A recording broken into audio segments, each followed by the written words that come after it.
उद्धव ठाकरे यांच्यासोबत ठाणे, कल्याण आणि डोंबिवलीच्या पदाधिकाऱ्यांची आज बैठक आहे आणि गेल्या काही दिवसांपासून उद्धव ठाकरे पदाधिकाऱ्यांच्या सातत्याने बैठका घेताना आपण बघतोय।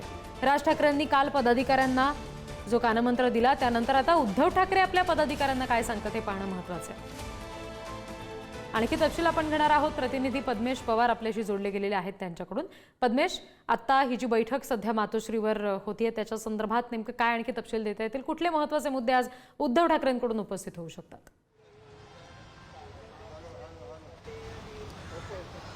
नक्कीच रिद्धी, उद्धव ठाकरे यांनी जे MMR रिजन आहे तो म्हणजे मुंबई असेल, मीरा भाईंदर, वसई विरार, त्याचबरोबर ठाणे, नवी मुंबई आणि कल्याण डोंबिवली या ज्या परिसरामधील जे कार्यकर्ते असतील, जिल्हा प्रमुख असतील आणि माजी नगरसेवक असतील त्यांची ही जी बैठक बोलवली आहे। ज्या येणाऱ्या ज्या स्थानिक स्वराज्याच्या निवडणूक, ज्या महापालिकेच्या निवडणूक आहे त्याच्या अनुषंगाने ही जी बैठक असणार आहे ती महत्त्वपूर्ण असणार आहे। कारण जेव्हा शिवसेनेचा 2 भाग झाले त्यामध्ये या रिजन मधले बहुतांश जे नगरसेवक होते, जे कार्यकर्ते होते ते शिंदेकडे गेले होते। त्यामुळे सध्या शिंदेचा तिथे वरचष्मा आहे, अनेक कार्यकर्ते त्यांचा होल्ड आहे तिकडे। त्यामुळे हा जो रिजन आहे तो आपल्याकडे कसं परत मिळवता येईल, कसं आपल्याला तिकडे जास्तीत जास्त जाळं पसरवता येईल आणि जास्तीत जास्त नगरसेवक कसं पालिकेच्या निवडणुकीमध्ये जिंकता येतील यासाठी उद्धव ठाकरेंनी ही बैठक बोलवली आहे।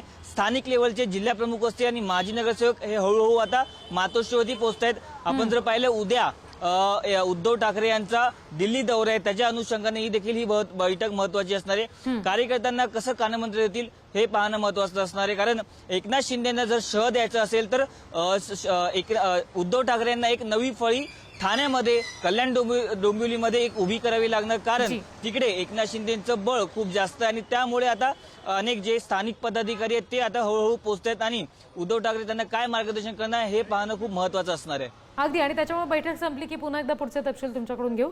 सध्या धन्यवाद दिलेल्या माहितीसाठी पद्मेश।